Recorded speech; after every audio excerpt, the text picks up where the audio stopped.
Coming up on today's episode of Airborne Unlimited, Sporty's introduces their online flight instructor refresher course. Canadian pilot lands on a Glacier.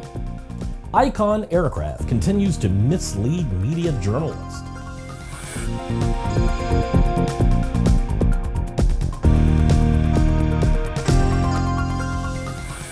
Hello, I'm Christopher C. Odom. It's June 14th, 2016, and this is Airborne Unlimited. Sporty's pilot shop has developed what they say is a fresh new option for flight instructors looking to renew their CFI certificate using a modern online learning system. They call it their FIRC. They say because the 16-hour course may be completed up to 3 months before an actual CFI expiration date, this home study course can be spread out to make it convenient for the CFI. The course's 17 lessons do not have to be completed in any specific order. Each course's lessons end with a test that prepares the instructor for the final exam. Sporty says their FIRC was developed from scratch with today's modern CFI in mind, so users learn about topics pertinent to today's flight training environment. Upon completion, a graduation certificate is issued that can be taken to an FAA Flight Standards District office for the reissuance of the instructor's certificate. Sporty's FIRC works on any device that has a web browser and an internet connection, which is especially convenient for studying on the go with an iPhone, iPad, or Android phone or tablet. And this report, running out of airspeed, altitude, and ideas all at the same time, led the pilot to what turned out to be a safe landing on a Canadian glacier. A pilot with 2 passengers on board was flying from Pitt Meadows to Whistler in Canada last week when he made a wrong turn into a mountain valley and found himself unable to turn or climb the airplane to get out of a narrow canyon. Pilot Vern Hannah managed to stay airborne long enough to put the airplane down on the Pemberton icefield. The 1963 Beech Musketeer suffered damage, but the occupants were uninjured. The 3 left a note on the plane to say they were alive and tried to walk out of the woods. After spending the night in the forest, they were located by a search and rescue crew and airlifted out of the forest the next day. Canada's Transportation Safety Board said they will not be investigating because they were able to determine the cause of the accident by talking to the people involved, and that's a good thing. After the break, can puff journalism hide the truth? Since the early days of powered flight, pilots have struggled with landing in crosswinds. In fact, crosswinds and wind gusts cause more landing accidents than fog, thunderstorms, and icing combined. That's where the Redbird X-Wind SE comes in. By placing pilots in gusty crosswind conditions for extended periods of time, the X-Wind SE gives instructors all the time they need to teach the pilot the proper techniques for landing in crosswind conditions. For more information on Redbird X-Wind SE and Redbird's entire line of flight training devices, visit www.redbirdflightsimulations.com. There's a difference between charting a steady course and pushing for the ceiling. And for nearly a century, Hartzell Propeller has been defining that difference. It's in our passion for engineering and research and our dedication to testing the limits of performance. We are built on honor. We are Hartzell Propeller. Welcome back. If you have a story suggestion for Airborne Unlimited, Aero-TV, our website, or a podcast, just email to news-spy@aero-news.net. ANN CEO and Editor-in-Chief Jim Campbell works hard in his efforts to promote aviation. Jim and all of us at ANN know that general aviation has had it rough over the last few years, and we believe it's a shame when a company like Icon Aircraft takes advantage of the masses who are not knowledgeable about aviation to promote themselves. Jim says, "I just read 2 more ridiculous errant puff pieces on Icon Aircraft, both published within the last few days. Just how many hype puff pieces does Icon Aircraft think it will take to convince everyone or anyone that they're remotely credible, and why no mention of the company's difficulties?" The most recent articles contain some pretty bizarre statements. A Men's Journal article mentioning the A5's angle of attack gauge states that, "Pushed to the brim, at full throttle, the gauge will move from the safe green zone to the red marker, causing the plane to stall, and it did during our test flight. While most stalled planes will spiral out of control at this point, the A5 spin-resistant airframe kept the plane airborne." So let's get this straight. Full throttle produces a stall, with no mention of the aircraft's actual altitude and angle of attack, and most planes spiral out of control at the point of stall? Say what? A company with practices like Icon Aircraft can make everyone in general aviation look bad. ANN's disappointment is that even many aviation journalists, and certainly a number of non-aviation related media, are giving them a free pass that seems to say, as long as you make it sound believable, go ahead and publish it. That's sad. This Father's Day weekend would be a great time to take Dad to an air show.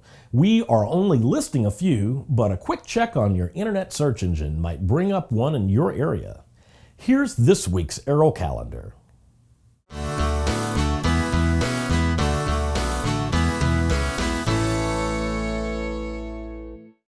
June 17th and 18th marks the CAF Warbird Expo event in Zionsville, Indiana. This event includes an aviation youth camp, warbird rides, and an evening Hops and Props fundraiser. It's filled with living history to honor veterans, and there will be World War II warbird rides. There will also be a warbird aerial review, and Tuskegee Airman pilot Colonel Charles McGee will attend. On June 18th, the Carson City Airport in Carson City, Nevada, is holding an airport open house that is free to the public. Activities include interactive displays, flybys, flying and helicopter demonstrations, food and beverages, and a free lunch to fly-in pilots. For the first time, the fly-in will be awarding home-built aircraft trophies. Now, here's the big one. The Veteran Dayton Air Show takes off on June 18th and June 19th in Dayton, Ohio. This air show features world-class aerobatic champions, military jet demonstrations and entertainment for all, celebrating Dayton's aviation heritage as the home of the Wright brothers, Wright-Patterson Air Force Base, the National Museum of the U.S. Air Force, and National Aviation Heritage Area. For those of you to the west, there's the Olympic Air Show being held at the Olympia Regional Airport in Washington State. It's being presented by the Olympic Flight Museum and will feature major air show performers and warbirds from the past. After these messages, a remote piloting system for helicopters is tested. Sandia introduces the new SAI 340 Quattro TSO'd airspeed, attitude, altitude, and slip. With integral backup battery, safety never looked so good. See it now at www.sandia.aero. Concorde's recombinant gas RG series sealed battery technology produces a high-performance battery with the advantages of being pre-tested and fully charged at the factory.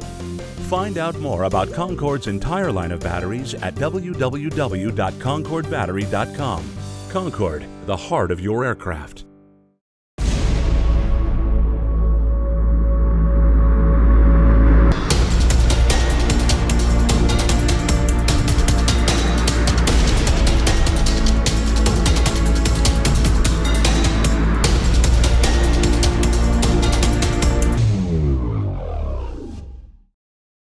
With so much news coming out of the aviation industry, we're summarizing some other interesting stories in a brief segment we call Around the Patch.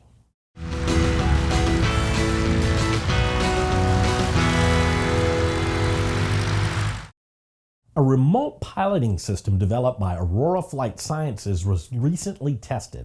The autonomous system can be installed on a full-scale rotary wing aircraft, which will allow it to be flown with little human assistance into and out of remote and challenging landing zones. American Airlines has selected ViaSat to outfit its new Boeing 737 MAX fleet with ViaSat's in-flight internet service. They say the service encourages higher passenger engagement per plane by offering an at-home internet experience when in flight. Al Worden, the lunar Apollo 15 command pilot, will return to Farnborough this summer. In partnership with Column Worldwide, he will promote science, technology, engineering, and math and education, and he will represent the Astronaut Scholarship Fund. The owner of a beverage store in Kennett Township in Pennsylvania thinks he has a novel idea to attract business to his store. He wants to place an airplane on the roof, making it appear as though it had crashed into the building. The European Space Agency says its LISA Pathfinder mission has demonstrated the technology needed to build a space-based gravitational wave observatory. The demonstration could lead to a space observatory capable of detecting gravitational waves emanating from a wide range of objects in the universe. Well, that's it for today's trip around the patch. Now let's move on to the rest of the news. More pieces of debris that are potentially from Malaysia Airlines flight MH370 have been discovered off the coast of Madagascar in Australia. CNN reports that American attorney Blaine Gibson found 3 pieces of wreckage that could be from the missing airplane on the island of Nusa Buruha, east of Madagascar. Another piece of debris was found on Kangaroo Island off the coast of South Australia by Samuel Armstrong. One of the pieces of the debris found by Gibson appears to be the frame of a screen monitor. There are several small barnacles on the back of the piece, which could help determine how long it has been in the water and where it has traveled. It's reported the search for the airplane that disappeared on March 8, 2014 will continue until August, but if the plane is not found, no more official efforts to locate MH370 are planned.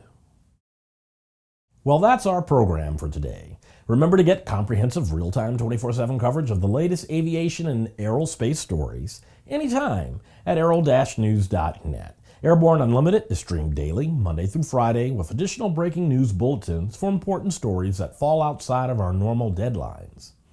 Please join us and a growing roster of over 100 outstanding industry associations and organizations every weekday for the best in aviation and aerospace news. From the staff of the Aero-News Network, the aviation world's most comprehensive news and information resource, I believe I can fly.